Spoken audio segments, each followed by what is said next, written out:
여보세요? 예. 예, 김영삼, YS 전 대통령의 차남, 김현철이라고 알고 계시죠? 예, 예.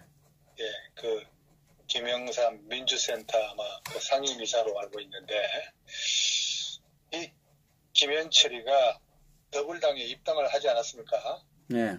근데 이제 1년 8개월 만에 더불당을 이제 탈당을 했죠.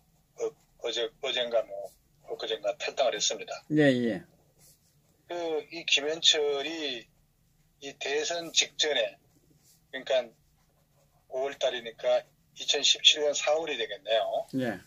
그때 이제 뭐라고 얘기했냐면은 시대 정신하고 화합과 통합을 잘 이런 수행할 수 있는 그런 후보라고 하면서 상도동 인사들하고 같이 이렇게 문재인을 갖다가 지지선을 했고, 그 다음에 대선 직후에는 이 더불당에 입당을 했죠. 근데 이제 와서 이제 SNS에다가 뭐라고 글을 올리냐면은, 예, 문재인 대통령께 이렇게 이제 글을 올린 것 같아요. 예. 이 부족한 이 김현철 저 자신은 지금 정부의 정책과 방향에 전혀 도움이 되지 않는다. 이렇게 이제 판단을 해서 짧은 시간 동안 더불당에 그런 생활을 접고자 한다. 이렇게 이제 SNS에 글을 올린 것 같습니다. 그런데 제가 이제 김현철이 워딩을 이렇게 한번 쭉 보니까 뭐라고 얘기를 했냐면은 그 워딩 중에 현 정부와 생각이 달라. 현 정부와 생각이 달라. 그러니까 지금 이 문재인 정권하고 생각이 다르다는 거예요. 그렇다면은 김현철이가 언제 무슨 생각이라도 있었단 말인가요? 아마 눈치만 보다가 이 문재인 씨 지지율 떨어지니까 마음을 살짝 바꾼 거지. 무슨 철학이라든가 신념 이런 게 있기는 했단 말입니까? 아마도 제가 볼 때는 거제에다가 공천을 안 준다고 저 지난 정부 이명박 박근혜 정부 씹어대면서 민주화 세력의 단합이니 뭐니 하면서 문재인 당으로 가더니 그래도 아직도 공천 약속 못 받으니까 아니면 못 준다고 했는지, 아니 당신이 20년 전에 국정농단했던 그런 일 잊어버린 사람 아무도 없을 겁니다. 이제 어디로 또 갈런지 말 좀 해보죠. 김영삼 YS 참 할 말이 많습니다. 언제 한번 특집 한번 하시자고요. 예, 이 양반 좀 자도 아니고 우도 아니고 성수대교 무너져서 그 다음에 삼풍백화점 무너져 거기다가 비행기까지 떨어져. 아마 대한민국 근대사에서 가장 많은 사고가 터지고 또 말년에 어떻게 됐습니까? IMF 위기로 나라 망신시키고 말이죠. 클린턴이 영변 핵시설 폭파하자고 하는데 그거 뜯어말리고 그러면서 지 아들 김현철이 뒤에서 왕자처럼 군림하는 거 단속도 못하고 말이죠. 어떻게 보면 대한민국 근대사에서 가장 무능하고 나라 쪽팔리게 만든 YS 김영삼의 아들이 하늘 부끄러운 줄 모르고 요리 붙었다 조리 붙었다 애비나 아들이나 한심하게 짝이 없었습니다. DJ 김대중이한테 꼬여가지고 말이죠. 전두환 대통령하고 노 대통령 감옥에 보냈는데 그 바람에 이 김대중 반사이 얻었습니다. 김영삼이는 의리가 없다는 게 전계에 이미 알려진 사실입니다. 제가 기억할 때 저 뭡니까? 이민우라고 아시죠? 예. 최영우, 서석재, 김재순, 김광일, 이해창, 김윤환, 또 황병태, 노무현, 우리 대통령, 김동주, 이기택 이런 사람들과 이 등 돌려가지고 이 어렵다는 소리 많이 들었습니다. 거기다가 또 토사구팽이라고 하는 언어를 유행시켰던 샘터 언어 출신 김재순 의원이라고 또 생각이 날 겁니다. 이 김영삼이 대통령 1등 공신이었던 이런 김윤환, 한경태도 팽당했습니다. 한경태 의원은 마음이 상해서 장례식에도 안 갔어요. 그리고 이민우 민주화 동지였습니다. 이 사람 그때 통합민주당과 할 때 제 서울고등학교에서 그 유세할 때도 제가 가서 들은 적이 있습니다만은, 이민우는 또 이 노태우 대통령하고 내각제 얘기했다는 그런 이유로 죽을 때까지 왼수가 됐었어요. 김강일 의원은 말년에 화해를 한 것 같고, 한마디로 머리를 저버리고 속이 밴댕이보다 좁았습니다. 이해창이는 본인 잘못도 상당 부분 있었고, 그리고 노태우하고 원수지고 박철원도 고초를 겪었습니다. 그래서 김현철이도 용불 처분되는 것입니다. 오라는 데도 없고 가라는 데도 없고 알아주는 사람도 없이 초라하게 됐습니다. 이것이 권력이다. 저는 그렇게 봅니다. 이양 말이 나왔으니까 뭐 YS에 대한 문제 한번 제기 한번 해보겠습니다. 제가. YS는 지금 이제 최근에 와서 완전히 좌파다 이러는데 그 부분도 좀 짚어주시기 바랍니다. 예. 예, 잠깐만.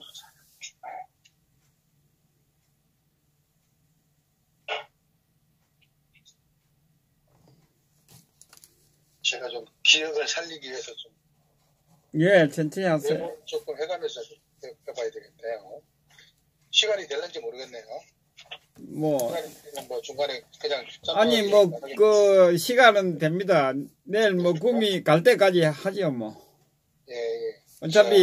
어차피 문재인이 탈원전 정책을 펴는 것은 잘했습니다. 어차피 우리 김진동 박사 수소에너지가 있기 때문에 믿는 구석이 있어서 그거 알았나 문재인이가?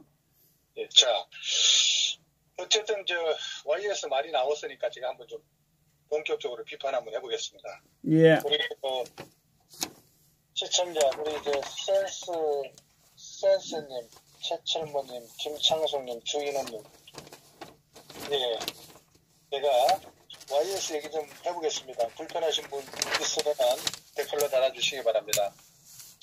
자, 그러니까 이 YS에 대한 이해를 돕기 위해서 잠깐 11.6 사태 전후를 좀 상기해 볼 필요가 있을 것 같습니다.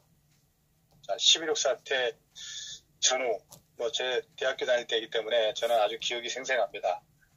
자, 11.6 사태가 나기 3개월 전, 그러니까 6월 말인데 제가 기억하기로는 6월 30일로 알고 있어요. 6월 30일에 미국의 지미 카터 대통령이 청와대 박정희 대통령을 찾아옵니다. 그때 한국의 인권 문제하고 주한 미군 철수 카드를 들고 작심하고 찾아왔다고 볼 수 있겠죠. 그때 이제 박정희 대통령은 정상회담의 관례나 혈맹인 한미관계의 전통을 외면한 채 작심한 듯 카트 대통령한테 일방적으로 강의를 했다는 겁니다. 그러니까 한미동맹이나 안보 전략보다도 인권에 더 가치를 두고 있는 카터 미국 대통령을 앞에다 놓고 한국의 안보 정세하고 한국적 민주주의 필요성에 대해서 박정희 대통령의 강력한 주장을 설파한 거죠. 그러니까 카터가 격분하고 돌아간 겁니다. 미국으로 돌아간 겁니다. 이게 전부 외교사에 기록되어 있는 내용이에요. 그때 카터가 공개적으로 요구한 게 뭐냐면은 한국의 반정부 세력에 대한 정치적 탄압을 중단하라 이거였습니다. 그러나 카터의 인권 외교는 박정희 대통령한테 아주 반감을 사게 된 거였죠. 이거를 빌미로 해서 한반도의 안전을 담보해 주던 주한미군을 이제 카터가 빼내려고 한 거죠.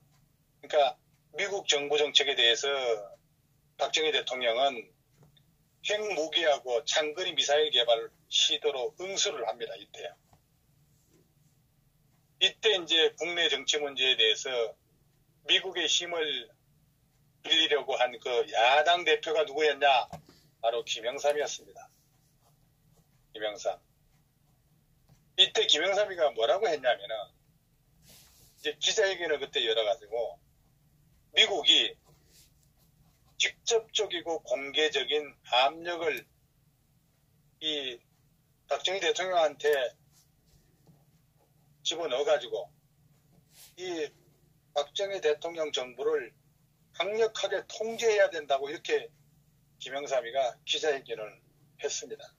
그러니까 이제 박정희 대통령이 불타고가 났겠죠.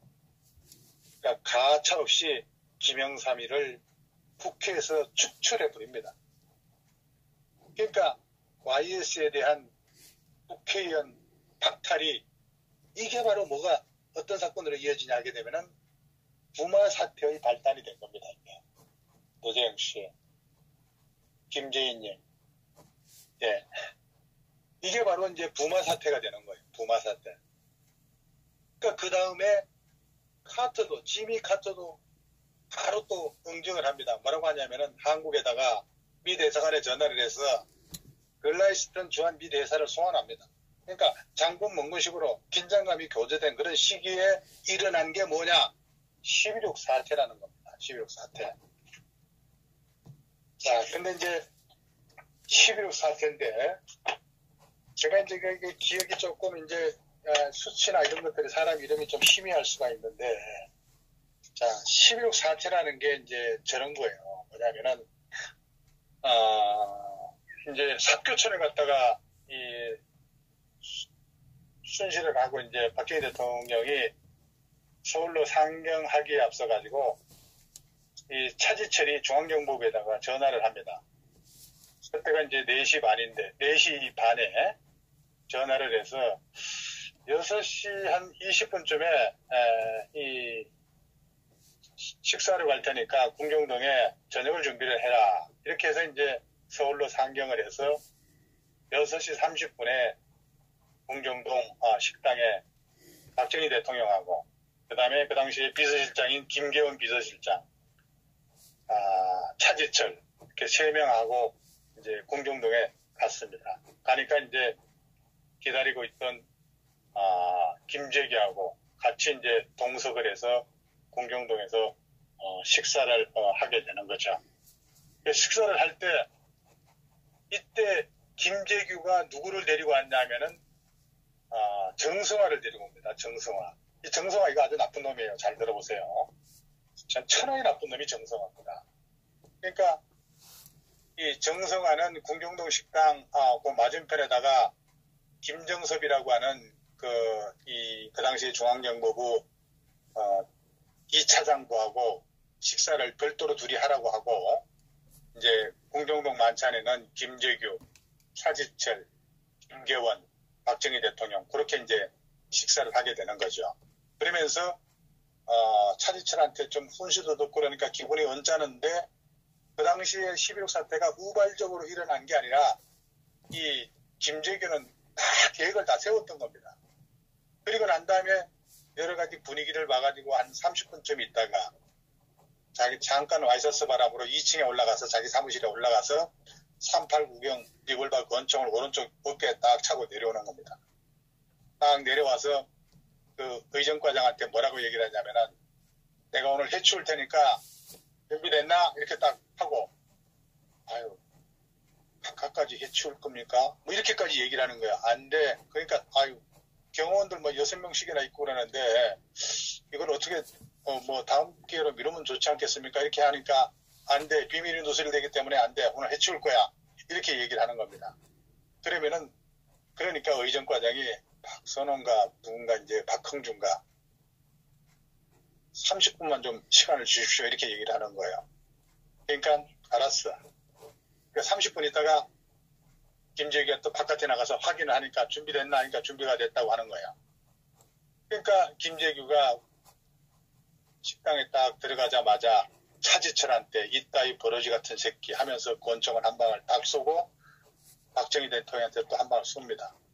그리고 난 다음에 확인 사살을 위해서 김재규가 차지철한테 2방을 쏘고 또 박정희 대통령한테 2발을 쏴서 3발씩 맞게 되는 거죠.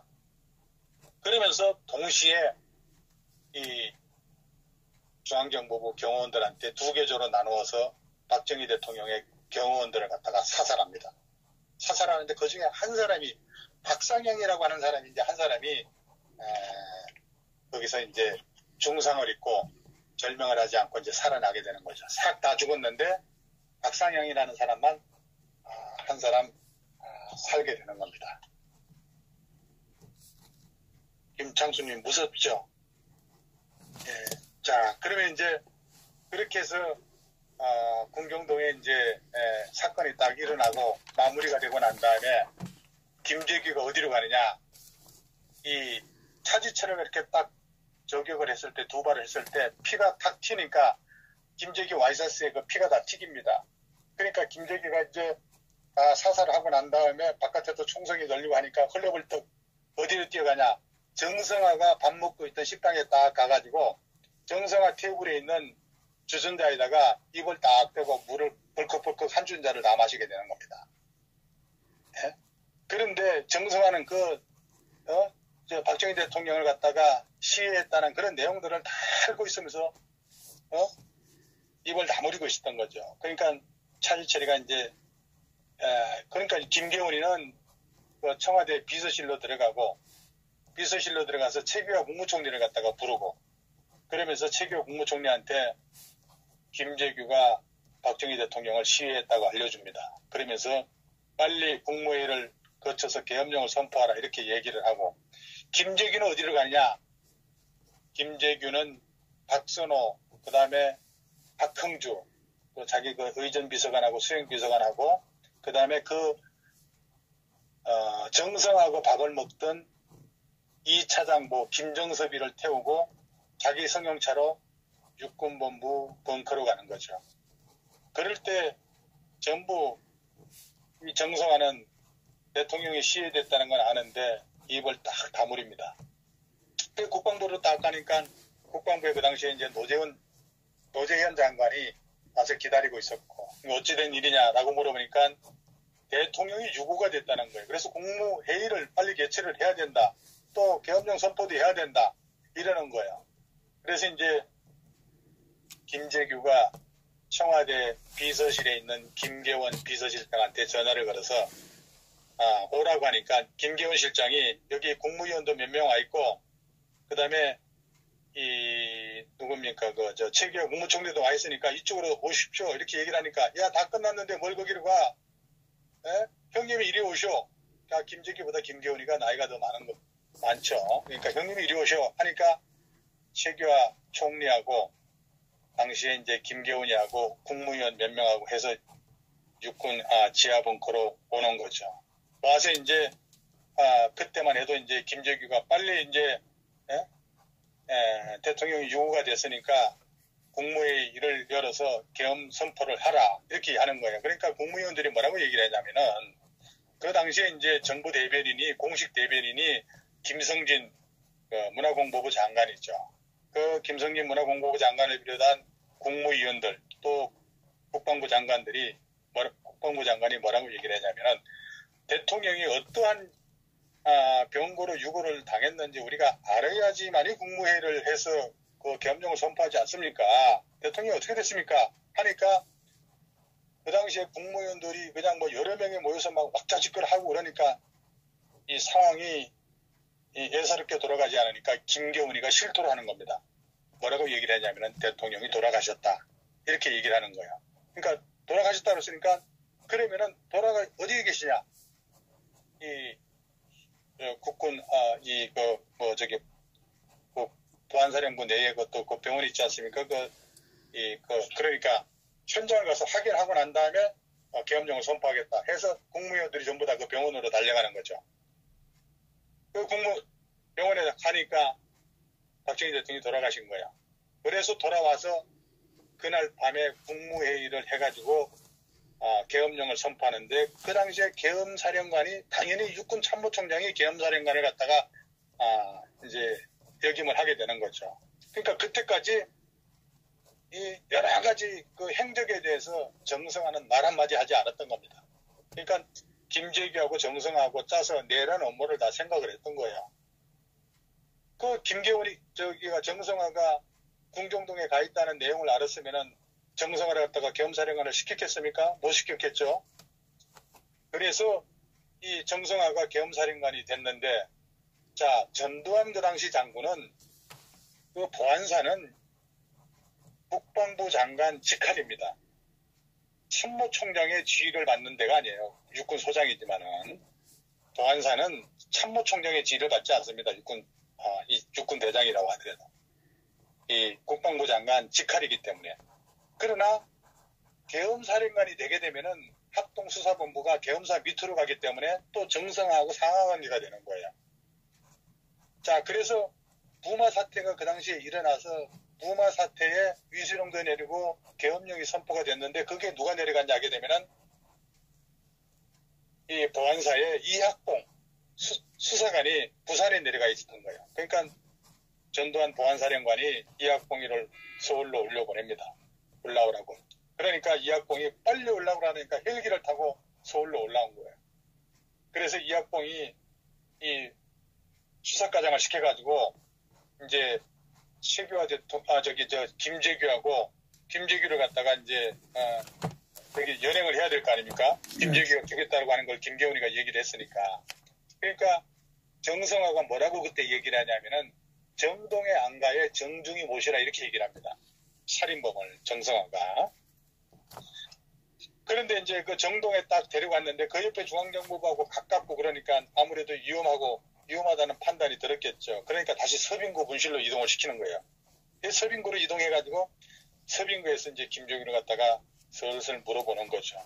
물어보니까 뭐라고 얘기를 하냐면은 정성화가 거기에 같이 갔었다는 거예요.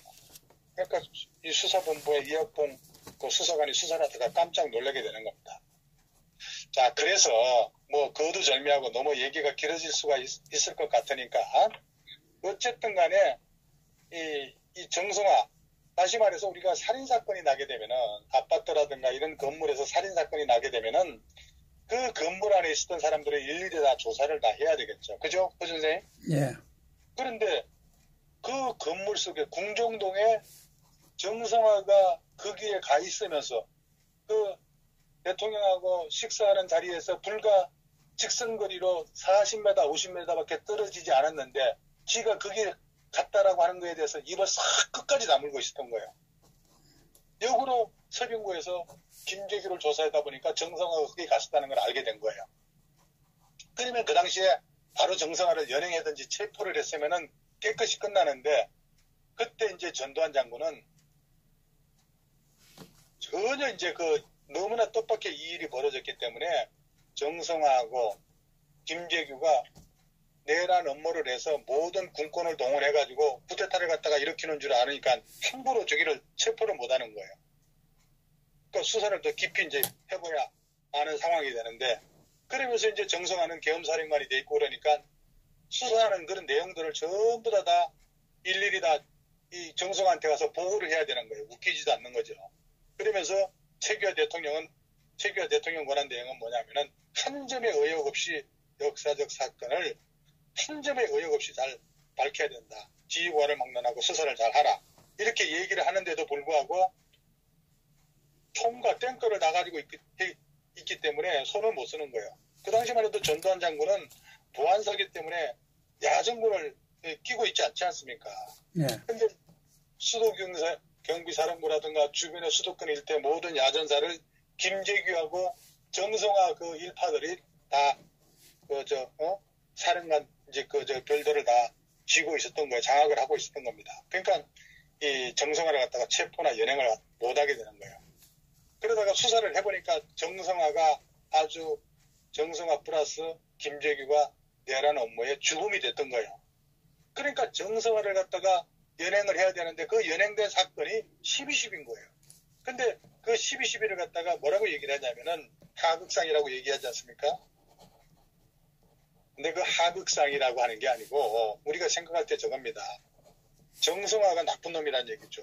대통령 김재규하고 내란 업무 사건을 갖다가 일으키고 공모를 했는데 그 대통령이 돌아가셨는데 정성화 그 현장에 있었다는 거, 계엄령 국무회의를 하는 동안에도 그 끝날 때까지도 지가 거기에 있었던 얘기도 안 하고 말이죠. 또 김재규를 갖다가 정동안가에 정중히 모시라고 얘기를 하고, 이런 사건이 벌어지면서 12.12에 대한 불행한 사건이 일어났죠. 자, 그래서 왜 제가 김영삼 YS를 여기에다가 걸고 늘어지냐면은, 정성화가 내란 음모죄로 징역 10년을 선고를 받습니다. 지금 10년을 선고를 받는데, 나중에 이제 전두환 대통령이 되고 난 다음에 7년으로 감형을 하고 있다가, 나중에 전두환 대통령이 형집행정지로 이 정성화를 갖다가 풀어줍니다. 풀어줬는데 정성화가 무슨 짓을 하냐면은, 지도 이제 억울하고 하니까 누구한테 붙냐면은 김영삼이한테 붙는 거예요. 그러면서 통일민주당에 입당을 하게 되는 겁니다. 정성화가. 그래서 훗날 나중에 이 YS를 통해 가지고 이제 뭡니까 뭐 군사특보 이런 거 역할을 맡았겠죠. 그러니까 지가 이제 강등돼 가지고 이등병제 된가 뭐를 하고 그랬으니까 지 명예회복을 해야 되겠는 거예요. 그러니까 5.18 특별법이 김영삼에 의해서 정성화의 꼬드름에 꽂혀가지고 이 5.18 특별법이 만들어져가지고 전두환 대통령을 갖다가 내란 업무 하극상 사건을 해가지고 구속시키는 일들이 벌어지는 사건이 정성화 플러스 이 YS라는 거죠. 참. 그러니까 그리고 나서 이제 나중에 5.18 사건도 이제 이어지고 하는데, 사실은 우리 시청 여러분들 우리가 자세히 알아야 될 게 뭐냐면은, 제가 아는 이 회고록 내용도 보고 또 평소에 알고 있는 그런 지식으로 놓고 볼 때, 정성화가 체포가 돼서 구속된 이후에 계엄사령관은 이희성 계엄사령관이에요. 이희성 참모총장이 계엄사령관이 됩니다. 그러면은 그 당시에 5.18 때 우리가 이 전두환 소장이 대통령이 된 줄 아는데, 전두환이라고 하는 사람은 수사본부장 이외에 어떠한 직책도 없어요. 그 사람이 야전군을 갖다가 동원하거나 지시할 수 있는 위치에 있지를 않아요. 그리고 이희성 그 계엄사령관이 여기 뭡니까 그 재판에 들어가서 전부 조사를 받는데 보게 되게 되면은, 이거는 말로 전두환이는 이 강조하고 전혀 상관이 없는 거다. 군권 동원하고 하는 거에 대해서 내가 창담을 하지만은 전두환이는 이 사건에 아무런 상관이 없다. 이렇게 몇 번 진술을 합니다. 그런데 이 YS에 의해 가지고 전부 다 그냥 피박을 낯서는 사건이 벌어지는데, 이건 제가 어느 날 이제 좀 시간이 있고 그럴 때 조용한 시간에 한번 말씀을 드릴게요. 너무 얘기가 빗나가고 가는 것 같은데. 그래서 이 우리가 5.18 사건, 11.6 사태, 이 정성화, YS 이 관계에 대해서 잘 알아야 된다는 얘기입니다. 우리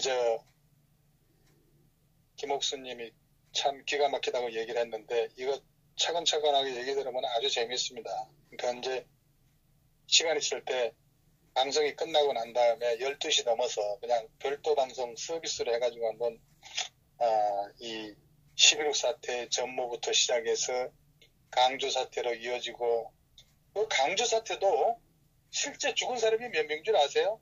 이로스님 165명밖에 죽질 않았어요. 실제 죽은 인원이, 사망자 인원이. 그 165명도 전남도청 지하에서 그 22만 톤인가 뭔가 그 다이너마이트 그거 하다가 폭발해서 터진 애들, 그 다음에 교통사고 나서 죽은 사람들, 그 다음에 뭐 그냥 뭐 난동하다가 죽은 사람들, 이 사람까지 포함해서 강주 사태가 일어난 다음에 정식으로 사망자 수가 165명에 불과한 거예요. 근데 지금 강주 유공자가 5.18 유공자가 몇 명이나 됩니까? 기가 막힌 내용이에요, 이거요. 그러니까 이 전두환 해고력이 시장에 나오게 되게 되면 난리가 날 것 같으니까 이거 가처분 해가지고 판매 중지를 시킨 거예요. 그리고 이 전두환 해고력이라고 하는 것은 전두환 대통령이 이걸 뭐냐면은 이 재판을 받으면서 검찰 기록을 근거로 해서 나선 거예요. 그렇기 때문에 이게 이제 세상에 알려지고 하게 되게 되면은 또 제2의 무슨 또 사건이 벌어질지 모르니까 아예 이거를 막고 그냥 강주로 갖다가 유인을 해가지고 그 이제 90 먹은 노인을 갖다가 지금 기억력도 별로 없는데 지금 재판을 갖다가 강제로 끌어들여가지고 역사를 갖다가 왜곡시키고 있는 거예요. 그래서 이런 모든 정치적 책임이 그 중심에 핵이 김영삼이라는 거예요. 김영삼이.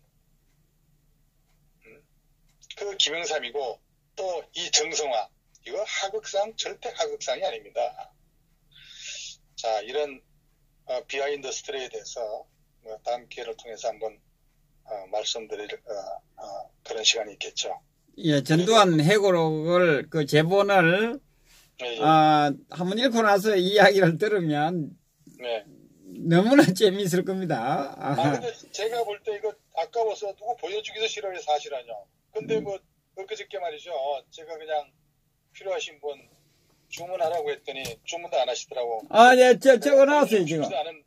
보여주고 싶지도 않고 제가 누구한테 카피도 떠주기 싫은데 이거 한 권에 200만 원 호가하는 책인데 이거 불과 3만 원 정도면은 복사할 수 있고 재본할 수가 있는데 지금 8건 주문 받아놨습니다.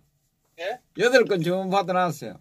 8건을 주문해 저는 그래도 한 20건 정도가 돼야지만 제가 뭐 재본을 하지 뭐 8건 때문에 이거 뭐 왔다 갔다 하면서 하겠습니까? 예, 알겠습니다. 10원짜리 안 남기고 실비 그대로 복사를 해드리려고 해도 이 얼마나 재밌는 역사인데 이거 보게 되면은 드라마보다 더 재밌고 허준 방송보다 더 재밌어요. 들어보면은. 저 시청률 떨어지겠는데.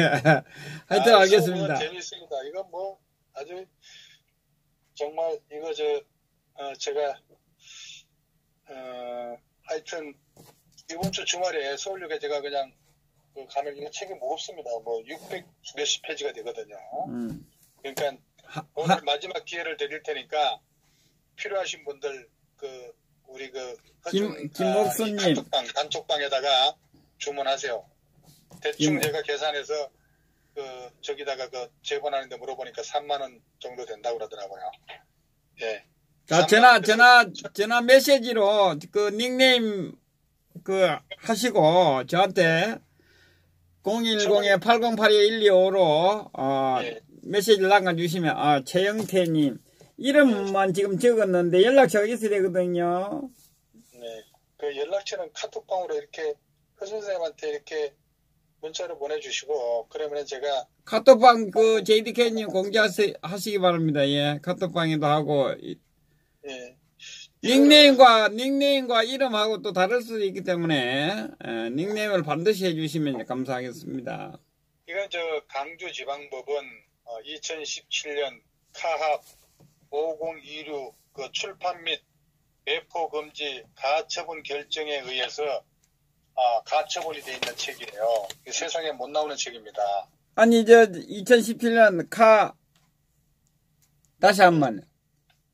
아니 이 가처분 이 판매 금지가 된 책이라는 얘기입니다.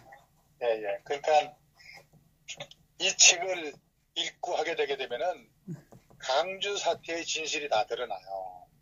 강주 사태의 진실이. 그리고 이 책을 가지고 있는 사람이 없습니다, 지금요.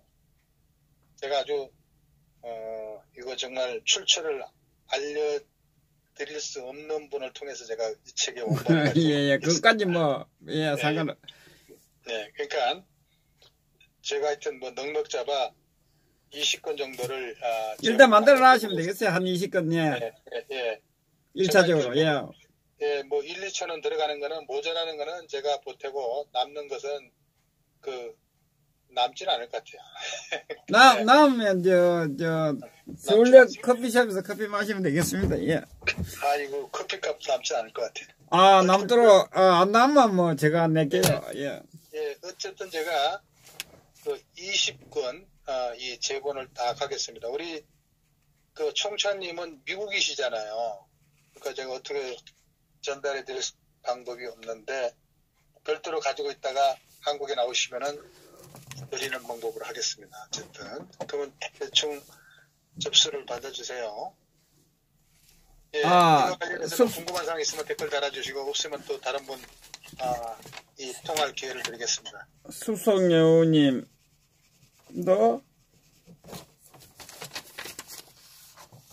여유로 1호 선생님께 30분 하시죠 이러는데 30분 알겠습니다. 30분 한번 30분 하겠습니다. 그럼 예, 30분 하시고 그거 하시면 되겠어요. 서울역에서 하시면 되겠어요. 나눠드리는 예, 무거워서 이거 돌덩어리라서 이거 이제 차까지 가서 이제 해야 되겠네요. 알겠습니다. 일단 제가 준비를 하겠습니다. 토요일 날 나오시는 분한테 이제 30분 선착순으로 전달해 드리도록 하겠습니다. 오늘 주문하신 분들은 또 별도로 다 드려야 되겠고요. 접수는 허준 선생 단톡방에서 접수를 합니다.